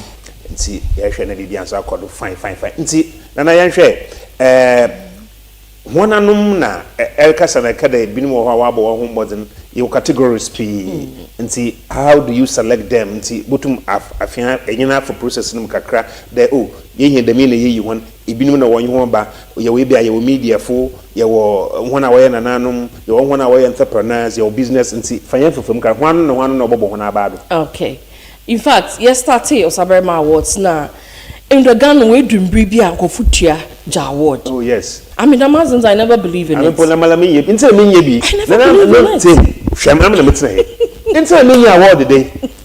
Of course, because I Juma most of my awards are magic as an individual. And I mean, because if you think I don't deserve it, but Osaberma Royal Awards, yes. Pocho, Yemfenyes Kasam. Vote Bianca. Yemfenyes Kasam. Ye boy and insane, Osaberma Royal Awards, the boss sponsor, now, of course, Yenya, Ejumokua Kesa, but there is a select committee. Okay. Yes, and yes, ejuma. Nejuma Dawson. How do you know that ejume already the right thing or perform? Until we even had the likes of board select border Nigeria wodo Ghana Revenue Authority or bet sure the minimum pay uchiano to or na sazede or man bapa. We had snits na snits wodo. We had business executives. Oh, young board we had professors in the urban there, you scrutinize award system. It was fantastic. You were there and what's no form where you meeting. Hey, you know what in say? About one why you want a table sitting, regional one day, yes. Hotel na running in Yam was sure. Nayas are or mine him so now what to do. Oh, see, what's a bear man na sassado? You know, say a jume be na bois. Nebi so de ejuma na eri no obo ha obo onkechia na nada onkechia nda. I am not shying away from the conversation, but oya some kind obi etume yi n'enyim akada no oya de ye boa osa ma in the Cape Coast or the baby sometimes na dum na some kana adore. But some of these things or positive things are man kofuka and some puffer ikro no ho. And you know, yes, it got to that point. Na motum suma akashi raze nyimnyam de awoti we raise the image of the great image ni bi aka ho because onamiando other you know paramount city na ze we hu de Cape Coast azie we you fine pa o yensu e baby oh impanyufu ni bi ba waka wasana na mabe mebo wi amaka bi paramount na meeting me dem Penyufu ekuku dama we invite one about what bia wo ba woka de osa onazi oya humka oye feel brikebi it should tell you there yes this is Cape Coast and it's a beautiful thing ayaze in fact obashan kwofo nkran mpo de next year zimadio de masu mijibi masu mejibi entino dem na azna kwa entino. We have a select board, okay, right? And the munkofi na wabua ema yatotonzama yeshedo deserve yen kakra anade yoye enti obanda mu pa ye mankofo won ba won do azibi na ye ne ya anade bia wadwene mba bibi do ebohwe na wara so po wadwene abadoma and you want to be sure there na my ear da musu mijibi or nyam share nti no dam na zana ke these are the people okay yati nti osabe nti this year no rabado when hey menyoruka say next week the Sunday na ahifie why menye shanza me tutunza me this because yes it's on the Sunday next week Saturday na daba no na na birthday na birthday 86 right 86 hey kasa na me tedi baby anesi osa cake ready because yan hinno nyame shira papa hey no ya mutum am say hey osa what's stamina your motto because bakanos because yan hinno tum there no punctuality in fact in bebuna yaba no there is a lot we need to learn from mpenyinfo bi today hian man hin osaberma papa no onfa no time nzagwer onfa time miss wazi be yonko yemo what time oh yes onfa no time nza the baby up nti moko program moko function na oso ma no they do answer I do one we do yes because mostly I mean my time is shared because of your age maybe accommodate program be me there one mom 10 o'clock or sabodu 9 not on train or tomorrow train I shade sometimes I program na one start wabo na ma fair miss there o ma hina but no ma ensha say no trick time ni kwenyim na papa no because on knows the time do. It is one of the beautiful traits 86 years. Yes. I like the way say Ubedi Musu Waye the chieftaincy as in our way. Ibida Sabi Yamin Tunsan for a while, buddy. And I like it because it's the hen you are growing in wisdom. E opinion na sabi. You have the one dream human see ewa. On kada and he the busy for 4 years. We are now on your politics. No. I like that. He did that today if you answer. Before MC, he know MP, even the president, he know answer. Yes. So it's nice. So Nana is 86. Wow, Nana. 80.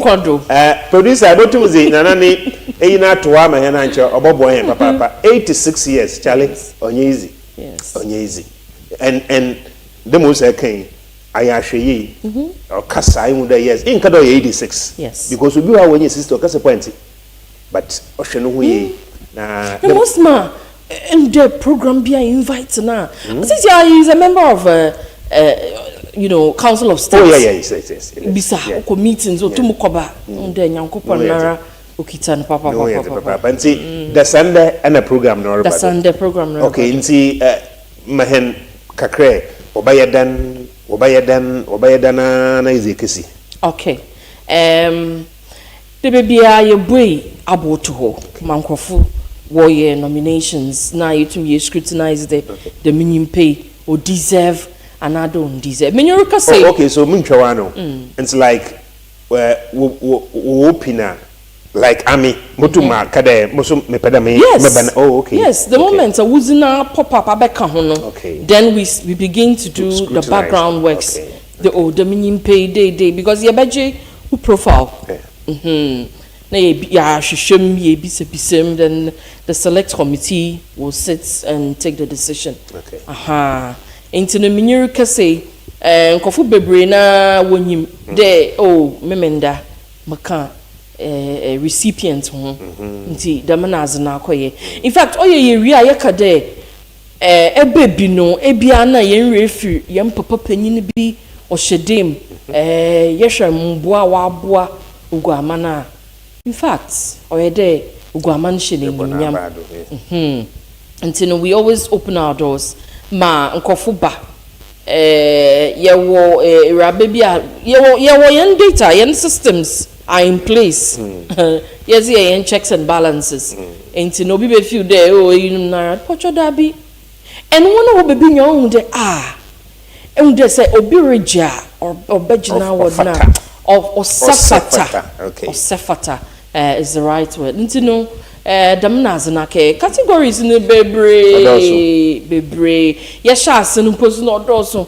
na ibi o ho ya modify na ya tete odo there's always been entertainment and fashion startup superstars that is one of my wash edwumas for yehwe mo sustained business edwuma bi so wa che wo system nim to maintain wa sustain of francophone edwuma yehwe media categories bebre makada mo boba but I mean more am interested in honorees in the baby aye honorary awards. There is always about 10 honorees aye and sana yako the other categories you know. Na honorees in the ma bo Coastal TV. Yes. It's a mobile. Yen papa Mr. Seletenyomi. Okay. He was one of the recipients. Now, if you saw the joy, he still rests. If you saw the joy yes. on his face, I mean, you na me care da obaje ne award na na mubukin. When share interview the following week. I think Monday or Tuesday. Because the names me watch out. Me here or show do. So he came about on my show. It was a mid-morning show. Okay. Na your bon komo fa nimbe your zipu gwe. You know, we are not here to talk about him, but I want to mention there. No ye nyamshe. Ye titiri bebre. The legendary Kowansa. Wow. The legendary Kowansa. Wa bona about du gwe. Ehuna bobrim. Prajinsem. Asim crucia. Saber ma bona about do. Titiri bebre chancellor. Say it's Jonah. Wa bona about do. Hey, isn't it much ma boba? Igwefo say beke Mrs. Brown Mami PPAG. Oh yes. Mrs. Brown was saber ma bona about do. Anna I am a married counselor. Wow. Yes, somewhere in 2009. I know I am married. Yes. Because titiri bebre. I think I should have come with a list. Yes. Ya bo titiri bebre wana about do. Ekoyen Suapon Kesi, the universities. In fact, institutional heads. You name them. One more day you won't think cranaba. Nina, ye, if you kumasi before, you have to suffer on your allocation for that. And you know, make a demo bubbles in the or dorso. Or dorso. Now, it so, and there, you traditional, occupation be one coffee, baba fo, pan or tofu, make Mrs. Bintley, abona about Papa B.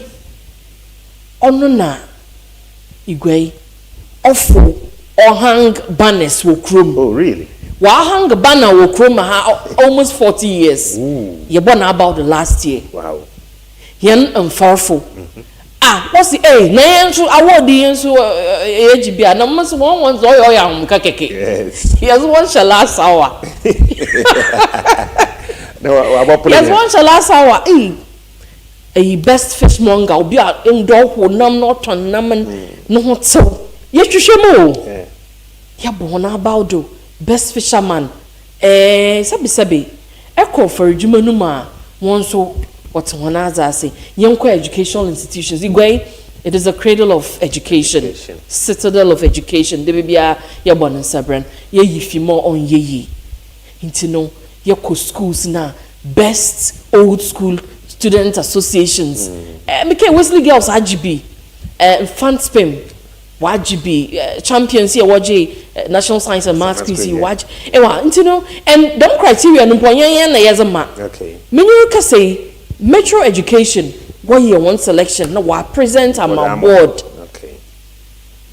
Health, what year one selection, what present on my board. CEO for Cape Coast Teaching Hospital, yabona about that. Into day, I will be a one kaka, the likes of Dr. Holbrook, Abra Clinic, Yabana about that.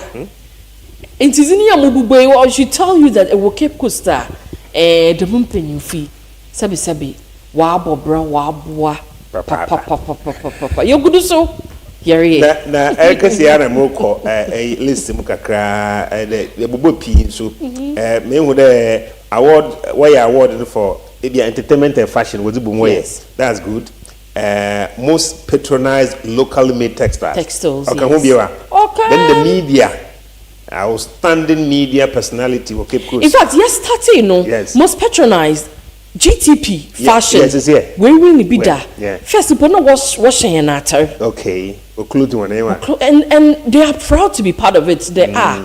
Also, shop will go watch her. Watch it. Watch her. And it's made in Ghana. I want to always do my one anyway. Of course. Okay. Made in Ghana. Okay. Yeah. No. What? Oh yeah. Dempo. I want them now to find them. Once the way Udin. Once the way Udin. But sisi ano. What your new style? GTP new style. Okay. There are other one. Once we blame. So the most efficient insurance company. Yes. No, so yeah. Okay.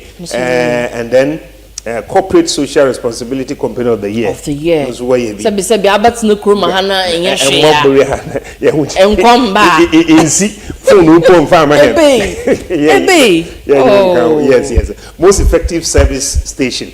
So we be papa. Most friendly organization and origination. Most friendly organization. Okay. So we be papa. And then Oko beverages and so most patronized. Hence no pa. What the fuck Coca-Cola? But obviously it's the most how many drinks I want on the power of the whole world. But the different ones be album. But all so pennies best student in Cape Coast. Wow, that's nice. It all comes from education. Yes. One cause I was a listener but there.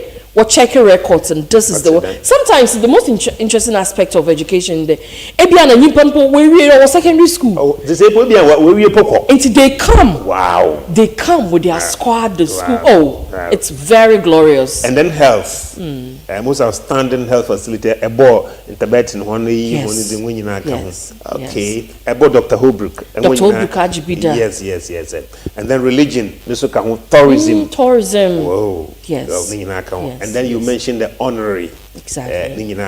So I think we'll be Juma Papa. And so Saberma Royals Awards honorable also the Sunday. And see Orbado Emintimati. Okay, that's wonderful. And so about time in Orbado.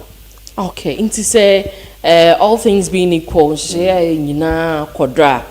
Oh yeah, just share. And I pay 11 years expected then nanka. Invited guests na zina wabakanza because mamun kasam why na day and day first na and a night but like we said sisiano osanara pede why and day until it becomes like a visit to the palace. Thank you. Into no damadano there's entertainment, there is food, there are people who love Cape Coast, people who work in Cape Coast because yatun suffer ankwanko jina ejuma wa ha in fact mpocho men restrict wo ho pede ba hwehwe ho ekọ ahimfie ekochia nananom itum ba bra be part of it sabi oyugwa manazi nti no yan to padlock nti bra na warabe hu na acher awara wo hinumpo hu na acher nti afa na day it's a reunion na ya celebrates Osana birthday na ya aboamanfo na about them why nyina ye ansana ye is that team entertainment ato warabra na okay na most is open nyina ye botum ya baby but such event na any occasion aya oya na birthday su kan we aya or special or invitation was my special people Ghana president bebo vice president baba na VCB fi hababa na this man baba or special guest be about grace occasions. Yes every year Sabari Manaraton suffer titir and cranker. I'm telling you every year. So birthday every year yes that is why we had the almighty Nana Ihunabibrim Prajin. We've had a lot of prominent personalities. The legendary Kowansa all the way. In fact, Obogwe and Obenus Wamboko or Fong or Shia Wanuma, they are interested in movie, videography. Okay. We had a conversation. Obeying the movies in the betraying. You know, those days lab brewed in the African ports and it was beautiful. One man what Kowansa. They all came or bar Ridge Royal. We had that session at Ridge Royal. In the movies we there were movie nights he had a conversation. It was open. They had students, people in practice coming to ask all the questions of how the success stories being told and how to remain original and beginning. How to begin in, yes. Because say yes, I'm sure that Bia Padok will be like Ghana Sane, giving us the tradition, you know, a pede it's in what the fanciful, yes. You can't take it away from him. The legendary Kowansa. And you know, these are some of the people through the awards, you know. Who could do so about this year we are partnering the Ghana Tourism Authority. Okay. And you know, GTA in Penny for one crown. Well, Baba, last year we had the new CEO, Madam Mami Fowajeto. She was part of the awards last year. In fact, she sat on the podium with Nananum alongside other distinguished personalities. No pay no bohuni no. Na rankasa. In fact, what's no way how Banko Fini? What's no way? Hana ne na now Cape Coast na. Antina she's or you'll be a Cape Coast to say or it's a home for or your home. Wabefi. Antino ye for one on ye. This year they are fully on board. Ghana Tourism Authority. A team will come from the capital Accra alongside the regional directorates. Munina was ama wakodo. Onye one pe Juma. But I want this is very credible, and the fact that Osaberman is in Daduno, it makes it even more credible. Yes. Yeah, that's so. The most American. This is the sixth one. Yes. From 2020, Abazino yet shrunk crowd with them 2020 60. Well, them 5 now. People who are coming in, you expect Abazi for him from Kakra the next 5 minutes. So, actually, theme for this year, yes, we are honoring culture, legacy, impact. Okay. So, culture, legacy, impact. Okay. Dam nzame basing. They are keywords be board for a reason. Okay. Cape Coast. And there, our young two in a young call last 2 years. Kofobia, we're both somewhat going to be very much impact, helping us to unveil your legacy. It's there. Keke, there. 2 years last year. One conference is away Cape Coast. Yes. Last year we can boldly say, 2 years ago we had a Ghana Bar Association coming. We had last year Ghana Medical Association was in Cape Coast. We had the Pharmacy Council, one national conference. With people love Cape Coast as a destination. Until you are not proud of it, I don't know. I'm on for beach road, people love Cape Coast naturally. Until painful ba. Nkofoba yenhwe afasha ye na afasha yezipu hwe yenyi otum for the time where should go fine and nkofoboy for them legacy to be unveiled, to look bigger. Last year so we had the Warri Kingdom Nigeria coming to Cape Coast. Yes. And Eshema it's a bebre wodogwe wobuogwe, and the best Osaberima can do is to say that igweda wase munkase pi nti eyo kasakwa mpenyimfu bebre aba, and we have the tallest na so beye abokodo. That's your high Coastal TV, your own face, your own voice. Yani oye Osaberima Royal Awards planning committee member Nana Mejuba and Yayine Tuchunkoman. Me pede yeda ye ho ye basesia ye ba na yaba sum up the conversation. Na yetum ye move straight na ye ko joy na yakofa news file yetum yezi abro. High Coastal TV, your own face, your own voice. Yeda ye ho ye basesia.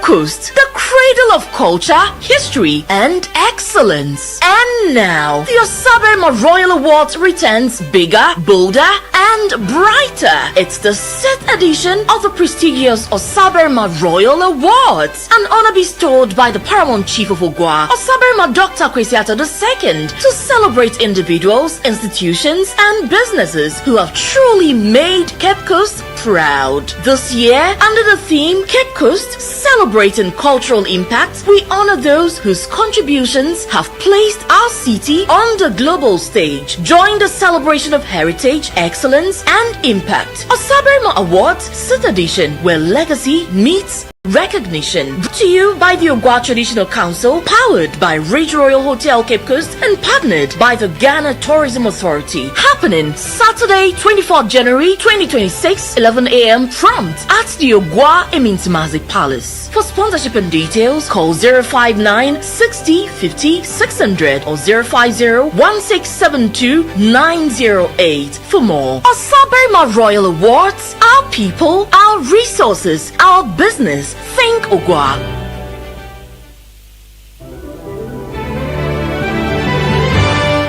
Cape Coast, the cradle of culture, history, and excellence. And now, the Osaberma Royal Awards returns bigger, bolder, and brighter. It's the 6th edition of the prestigious Osaberma Royal Awards, an honor bestowed by the Paramount Chief of Ogwa, Osaberma Dr. Kwesiata II, to celebrate individuals, institutions, and businesses who have truly made Cape Coast proud. This year, under the theme Cape Coast Celebrating Cultural Impact, we honor those whose contributions have placed our city on the global stage. Join the celebration of heritage, excellence, and impact. Osaberma Awards 6th edition, where legacy meets recognition. Brought to you by the Ogwa Traditional Council, powered by Ridge Royal Hotel Cape Coast, and partnered by the Ghana Tourism Authority. Happening Saturday, 24th January 2026, 11 a.m. prompt at the Ogwa Emintimazi Palace. For sponsorship and details, call 059 60 50 600 or 050 1672 908 for more. Osaberma Royal Awards, our people, our resources, our business.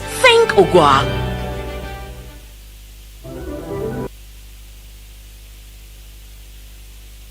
Mayansani yama wa chibio na yama wa kwa Costa TV, your own face, your own voice. Yedi oye nkomo ahyese no yedi nkomo fa oye morehu. Yes, one salutation. Onya nya yezikogui ena ya ba na yedi oye Osaberma Royal Awards. Nana enya 86 years. What's your friend nana? Osaberma enya 26 years. Inti sorry 86. Chale muchu na nabo from ho. No, 86 is 26. And I'm at the and then 26 picture. Never back a day. I can gallery. I mean, call your bad way one. Keep awards in the schoolboy. You know, it would be beautiful. I think I love the idea. I'm going to push for that. You go to your answer next week. Exactly. And I was 26. Okay, but now you are 86 years. Charlie, easy.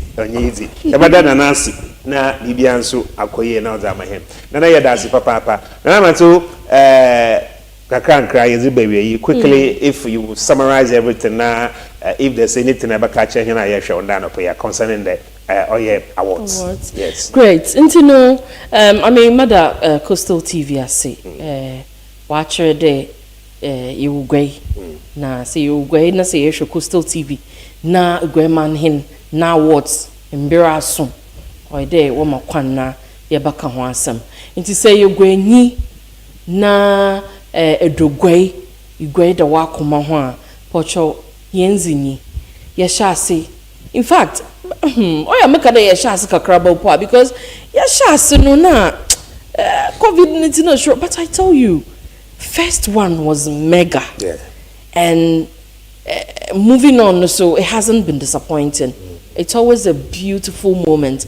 Sabi obi awa baby bia be oh yes inti no dama yenyim ne da don nyame ya adoma memenda orbi the Sunday Saberma Royal Awards 6th edition Obabado awards moto do isia na pese mo fante no e da be shopping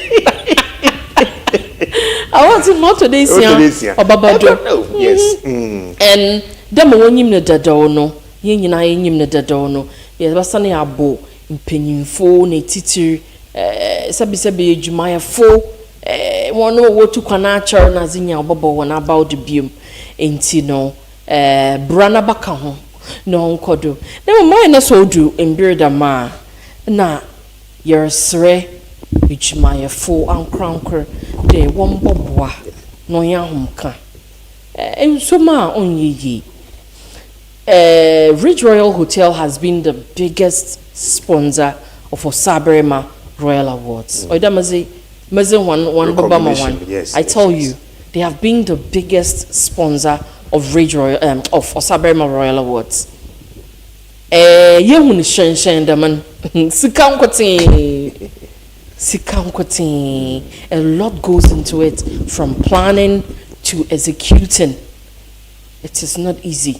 Nti say a business na ebaka de osa ebenya ho nti yen ebotum yeze eyabo support be nsu I mean on say it's a day of celebration mama hwehwe ma kaka nyina anyi day we still need support or there oyeye dem wa yeye no the continuity no ohia nti no oye na say yebu ehia na abo na waboboa na enyim nyamhye no why feel dem enyim dadaw no until basically that is it memenda obokodo mepede hu bi ebohu nti no awso abaka ho ma why fe igwayaze na yema ye tunsafre etitiri ahoho ma wobeka ho mo ye enyim nyamhye nti no mpocho meyu hu mfi May you whom film Memenda ya the the Sunday pepe dubiako 11 a.m.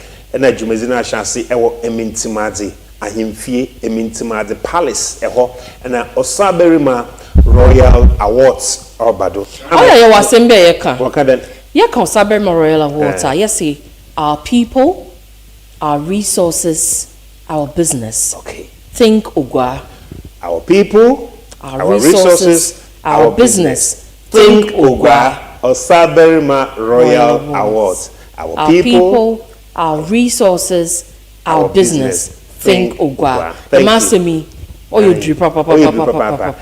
Yes, basically, and I pay Coastal TV your own face, your own voice. Mpontu and I pay yes, bro, Mrs. Malik RAMZY. The Sunday, Yabasani Shia, CCI, Yerko, Yabada NPS, National Petroleum Authority. Also here asanin kakranka mbra so be boko joy news na yetu yakofa news file with Samson Ladi ayeneni na yetu yeza chiadamo Malik RAMZY the Sunday yebeshia. Good morning.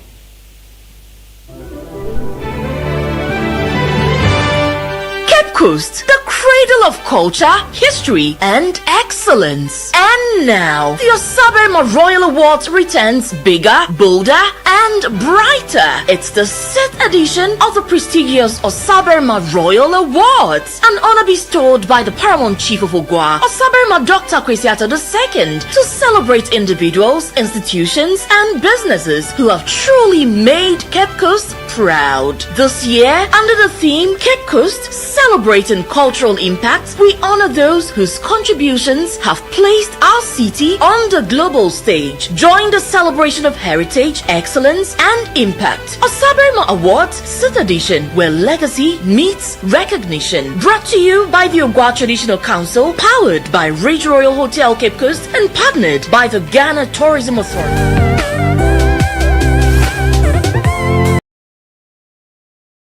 Wants. Who is the candidate for change? That's going to be interesting to decide, and it is interesting to determine how the delegates are thinking about it. Because whilst Mahamadou Bawumia is the younger person, he appears to be coming from an incumbency establishment situation even in this election. It would have been possible for him to turn himself into a change candidate, but that has been very difficult. So he doesn't control 100% of the change emotion and the change sentiment. So we have to wait to see how much percentage he controls. Now, if you look at that and you look at the results of the election, then you have to wait for the MPP Congress to see whether the Ghanaian electoral situation is shifting in favor of the loud voices of the youth, whether they have that influence or they don't. So you completely avoided my question, but this is good. Let's stay where you are. Let's stay where you are. So bottom line, what's the point? That the front runners, Ken and Bawumia, who in your view fits the description of the popular from the youth, so to speak, who may not have a vote, and whose shouting and noise may not amount to anything, as your encounter with Edubuahin reflected? Yes, that's what I'm saying, that we have to wait to see whether the encounter with Edubuahin will reflect in this election. But I noticed that in 2022, the MPP did something else, different from what they had done since Edubuahin. And if you take a person like Nana Akufo-Addo, for instance, he has been a change agent and also a conservative candidate. In one election, he was a change radical agent. In another election, he was a conservative candidate. So you can look at that. But we have to wait for the voting. And the louder, they say the grassroots, that's what they call them. The grassroots are calling for Ken. The grassroots are calling for Ken. But Dr. Bawumia is youthful. So does Ken truly have 100% of the youth votes? Does he have 70%? Does he have 75%? And if he does, has the youth vote metamorphosed from just talking into actually having influence over delegates? Maybe let's get a bit scientific, because Info Analytics, very reliable, has consistently pulled Bawumia far ahead. So how does that, reflect in the analysis that you project? Info Analytics on 19th January pulled Bawumia at 57%, Kennedy at 32%, 9% for Brian and the rest. That's 19th January. 20th January, Info Analytics pulls Bawumia at 56%, Ken at 30%, and 11% for the rest. On 23rd, which is the latest, Info Analytics pulls Bawumia at 57% and 28% for Ken. Evans Dua, another pollster, lesser known, but who has been captured even on Joy News, I was watching this morning, pulls Kennedy Ejapon at 52%, 52.59%, and has Bawumia at 36%. The polls from Musa Dankwa suggest that Mahamadou Bawumia is going to win. But I'm worried about the Musa Dankwa polls because I have looked at the trend of the NPP primaries. And most candidates, all of them, if I not most, from Kufuor, most candidates, when they attempt the presidency within the MPP for the first time, and they are coming for the second time, they have always increased their votes within the MPP contest. That's a matter of record. So Kufuor moved in 1996 by beating Edubuahin from 50-something and to beating Akufo-Addo by 60%. So that aligns with Musa Dankwa's polling? No, that doesn't. Musa Dankwa is polling Bawumia at 57 from 60 the last time. So Bawumia, it will be, if Bawumia wins at 57, there's a concern that must be dealt with, because the MPP... The point is that he has led with a gap. That is difficult to I'm not as it about were, Bawumia winning anymore. close. I'm worried about the percentage, because this is not the trend. The trend of MPP internal elections has been that you go first time, you get 60%, you don't win. You come second time, you do better. Akufo-Addo got 49% the first time in 2007. The next one, he got 84%. So if Mahamadou Bawumia has won by 60%, and Musa Dankwa's post is showing him coming below 60%, that's a concern. And yet leading, that's the important factor. That's not the factor. All the people I'm talking about have led. They led Congress 1, won, led Congress 2, won. But in Congress 2, the Evans Dua polling, yes. How believable is it for you? How credible is it for you? He's not known anyway, so he's not been tested. I interviewed him, and he said to me that he has interviewed 30,000 odd individuals. I found that incredible. I questioned him about it. He said it is true.